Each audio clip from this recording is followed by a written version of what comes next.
I think it's about time that I give you a quick tour of all of the gear that I use to create my videos, my podcast, but also when I'm working remotely as a freelance film editor.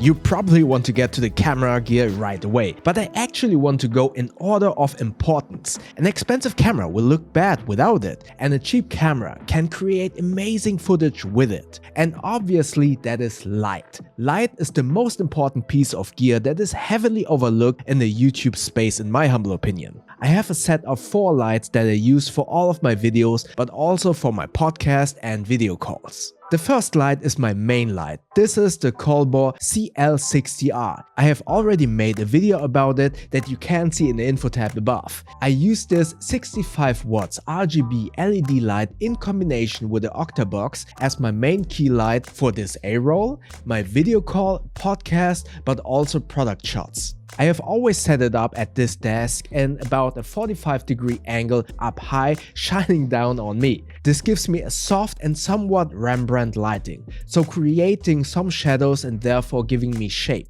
but not too much to be over dramatic for a video call, for instance. For my uses, this light is plenty strong, and the Bowens mount gives me the option to attach many different light modifiers. It does have RGB and FX modes, but I never use those modes because this is my main key light. For FX or RGB, you can see those 2 lights in the back that I use as a practical light and a background light. The first one back here, that is actually my favorite light, and in this case acts as a rim light and practical light, is the Godox TL60 tube light. A practical light is usually a light that belongs in a room and is visible in the shot in addition to lighting some of the scene. This tube light is obviously not part of the room like this lamp back here, but since it is clearly visible, I consider it a practical light. I positioned it in a way that, in my humble opinion, looks cool, but also lights some of the back of my head, and therefore acts as a rim light to separate my head from the dark background. This tube light has RGB, FX and bicolor mode. Due to the length of 75 centimeters, I can also use it as a main light for some shots if I position it correctly. But most of the time I use it as a fill light, like on this desk shot in which I use the Colbor as my main light and use the Godox tube light as a fill from the left. This being battery powered and so versatile makes it my favorite tool in my studio. The next light is the Pixel G1S small RGB light that you can see back here. This is a great battery powered light with almost the same modes as the other 2. Therefore I use this as a background light to light up this small plant, but also to place in a shot to give me somewhat of a color contrast and make a boring scene a little bit more interesting. But also due to the size, this is great to put inside the bag and illuminate the dark interior. My newest addition to the light department is the Zhiyun X100 light. This is a 100 watts bicolor light that can be powered with a battery, USB-C or a DC output. It is in theory on paper stronger than the Colbor, but due to its size and being battery powered I use it differently. While this has the option of a Bowens mount, I use it with the Zhiyun's own mount to use their small but amazing softbox. Due to the size, it's not a very soft light source. But remember, the softness of the light depends on the size of the light source or the light modifier in relation to the distance of the subject. Together with the included grid, this makes it a very cool contrasty spotlight that I used for this shot, for instance.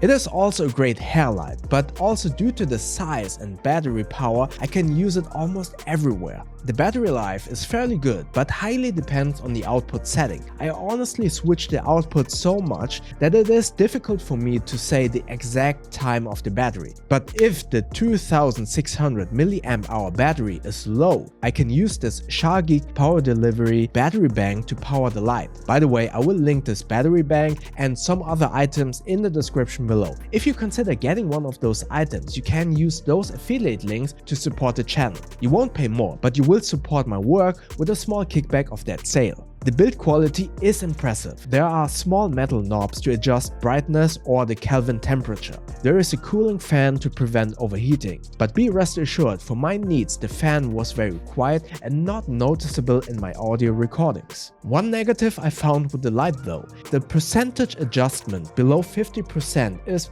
a little bit weird in terms of accuracy. It somewhat feels that there is not much change in between 50% and 0%. Not sure if it's my version or if it's an overall issue of this light. But other than that, this light is amazing, and the small form factor in combination with the high output and battery power makes this a no-brainer for my camera bag if I want to film outside. The next most important part of filmmaking is audio. You can get away with bad image quality if the audio is amazing, but if your audio is bad, your video will be perceived as bad even if you filmed on an amazing camera. The most important part of my video A-roll setup, but also for my podcast and my video calls, is the Rode Procaster. This is a dynamic microphone with a XLR connection. Dynamic mics have amazing sound quality and therefore are preferred in many podcasts. But they tend to need more power because if you're not having enough power, they seem to be a little bit quieter than other mics. So a good preamp and sometimes a lifter like a cloud lifter or fathead is highly recommended.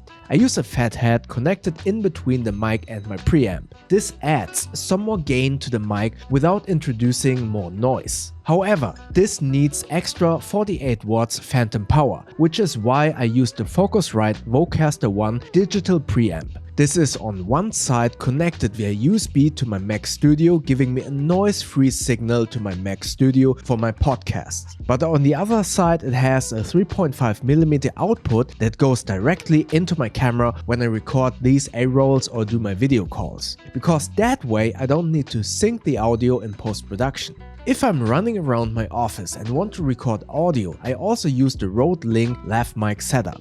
Because the Rode Procaster is fixed to my desk. This wireless lav mic set is bigger than the recently more popular Wireless Go or DJI mics. But the advantage is the replaceable batteries. The receiver and the transmitter use two AA batteries instead of a non-replaceable battery inside that most devices use nowadays. So I actually have been using this for almost 8 years. I'd love to upgrade to the DJI Mic 2 or Rode Wireless Pro in the future for their 32-bit float recording. But these Rode Links still work great, so why should I replace them, right? Speaking of old gear that I have been using for a while, this is the Tascam DR05 audio recorder. Lately I have been creating some short vlogs that you can watch on my second channel. And those vlogs I have been intentionally creating with some of my old cameras that don't have a mic input, or I'm missing some extra equipment that I just don't want to buy at the moment. That is why I use this 10-year-old audio recorder in combination with those cameras. It's old, but still works great. No special bells and whistles, just a very solid audio recorder that I can highly recommend if you want a cheap but very capable audio recorder.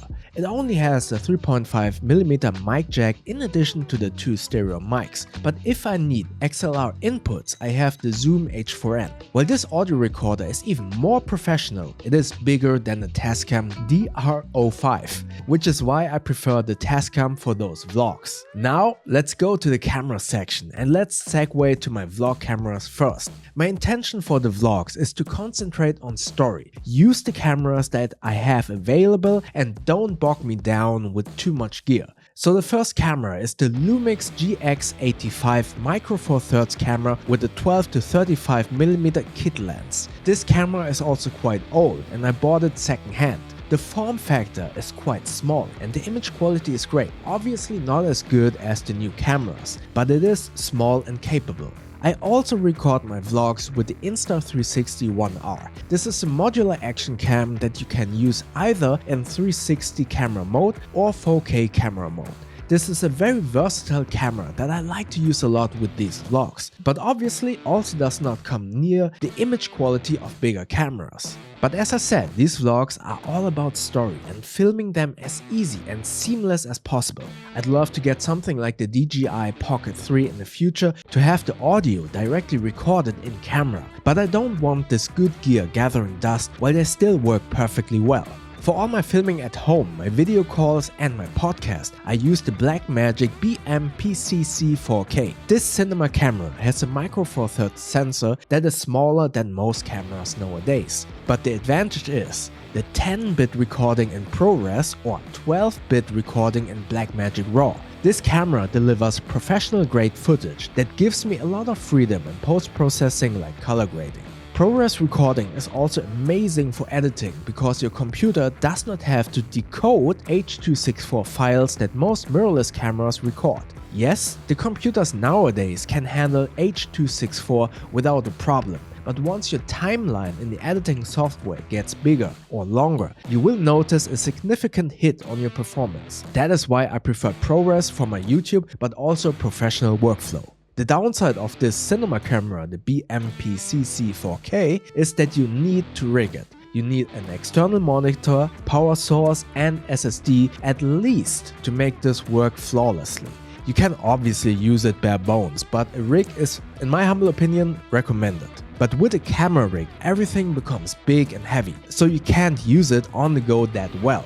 I used this with a 12-35 f2.8 Lumix lens, a great lens that is often overlooked, with the only downside of having focus by wire that is not linear, meaning manual focus is extremely difficult. And that was my quick overview of all of the gear that I use to create my videos, podcasts and also video calls. In this video and the list of all of my gear might be some informative gaps on which you might have a couple of questions. So if you have any questions, comment below. If you enjoyed this video, click the like button and please feel free to subscribe to my channel and click that little bell icon so you won't miss the next videos. And don't forget to check out my Instagram, second channel and podcast at You Know The Bow. Stay safe and healthy everyone, and I'll see you in the next videos. Thank you very much.